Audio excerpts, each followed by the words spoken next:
तासात 141 मिलीमीटर पाऊस झालाय। त्यामुळे कयाधू नदीनं रौद्ररूप धारण केलं। या पुरामध्ये नदीकाठची हजारो हेक्टर शेती पाण्याखाली गेली आहे, तर शेजारच्या गावांमध्ये देखील पुराचं पाणी शिरलंय। कयाधू नदीच्या पुराचा आढावा घेतलाय आमचे प्रतिनिधी समाधान कांबळे यांनी। हिंगोली जिल्ह्यामध्ये मागील 2 दिवसापासून मुसळधार पाऊस पडतोय, त्यामुळे हिंगोली जिल्ह्यातील नदी नाले जे आहे ते ओसंडून वाहत आहेत। अनेक गावांना जे आहे ते कयाधू नदीच्या पुराचा फटका बसलेला आहे।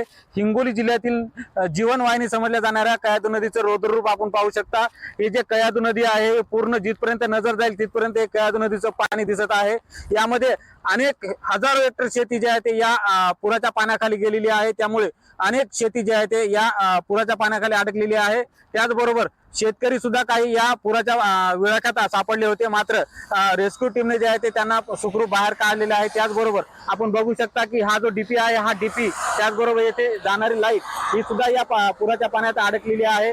अनेक हेक्टर क्षेत्र जे आहे ते या पुराच्या पाण्यात अडकल्याने शेतकऱ्यांचं मोठं नुकसान झालेलं आहे। त्यामुळे आता लवकरात लवकर पंचनामे करून शेतकऱ्यांना आर्थिक मदत करून द्यावी अशी मागणी आता शेतकऱ्यांकडून केली जात आहे। समाधान कांबळे, NDTV मराठी, हिंगोली।